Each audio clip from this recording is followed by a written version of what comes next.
முஸ்லிம் பெண்களுடைய நலனுக்காக வக்ஃப் வாரிய திருத்த மசோதா கொண்டு வந்திருக்கோம் அப்படின்னு சொல்லக்கூடிய பாஜக ஸ்டேட் வக்ஃப் போர்டில் 2 பெண் உறுப்பினர்கள் கட்டாயம் இடம்பெறுவாங்க, சென்ட்ரல் வக்ஃப் கவுன்சிலில் 2 பெண் உறுப்பினர்கள் கட்டாயம் இடம்பெறுவாங்க அப்படின்னு சொல்லி ஒரு காரணத்தை சொல்றாங்க.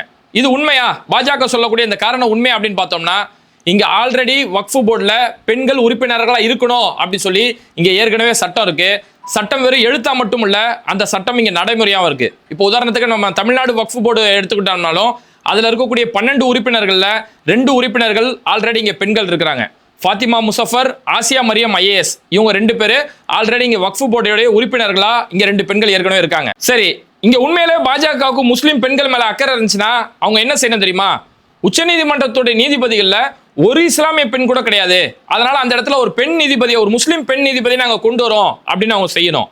பல்கலைக்கழக துணைவேந்தர்களா இங்க ஒரு முஸ்லிம் பெண் கூட கிடையாது, அதனால பல்கலைக்கழக துணைவேந்தரா இஸ்லாமிய பெண்களை நாங்க கொண்டு வருவோம் அப்படின்னு சொல்லி அதுக்கான ஏற்பாடுகள் அவங்க செய்யணும். பல மாவட்டங்கள்ல மாவட்ட ஆட்சியரா, கலெக்டரா இஸ்லாமிய பெண்கள் கிடையாது, அதனால இஸ்லாமிய பெண்கள் கலெக்டரா வர்றதுக்கான எல்லா ஏற்பாடுகளையும் நாங்க செய்யறோம் அப்படிங்கறதையாச்சும் செய்யணும். இல்ல குறைஞ்சபட்சம் இங்க தேர்தலையே சந்திக்காம நிர்மலா சீதாராமன் நிதியமைச்சர் ஆக முடியுது, அந்த மாதிரி தேர்தலையே சந்திக்காம ஒரு இஸ்லாமிய பெண்ணை நாங்க நிதியமைச்சர் ஆக்குறோம், இல்ல ஒரு அமைச்சர் ஆக்குறோம், குறைஞ்சபட்சம் ஒரு எம்பி ஆச்சு ஆக்குறோம்னு சொல்லி அதுக்கான ஏற்பாடு செய்யணும். ஆனா அந்த எந்த ஏற்பாடையும் பாஜக செய்யவே மாட்டாங்க. இது எல்லாத்தையும் தாண்டி பாஜக முஸ்லிம் பெண்களுக்கு செஞ்ச நல்ல விஷயம் என்ன தெரியுமா? பில்கிஸ் பானு குஜராத்ல அநியாயமா கற்பழிக்கப்பட்டு அவங்களுடைய குடும்பமே ஒட்டுமொத்தமா அழிச்சு நாசம் செய்யப்பட்டுச்சு.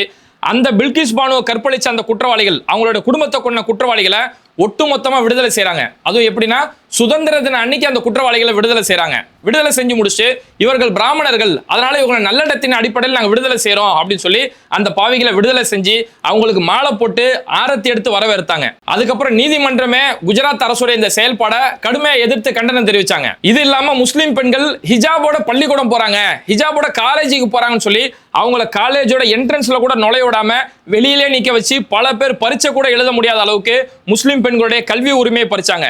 ஹிஜாபு போட்டு ஒரு மாணவி நடந்து போனானா அவ முன்னாடி ஜெய் ஸ்ரீராம் ஜெய் ஸ்ரீராம் சொல்லி காவி கொடியோட கோஷம் போட்டுட்டு இருந்தாங்க. இப்படி செய்யறது எல்லாமே இஸ்லாமிய பெண்களுக்கு எதிரான ஒரு ஆட்சி. ஆனா இவங்க வெளி உலகத்துக்கு சொல்லக்கூடிய பொய் என்னன்னா, முஸ்லிம் பெண்களுக்காக நாங்க சிறப்பான ஆட்சி செய்யறோம் அப்படின்னு சொல்லி வெளி உலகத்துக்கு நாடகம் போடுறாங்க.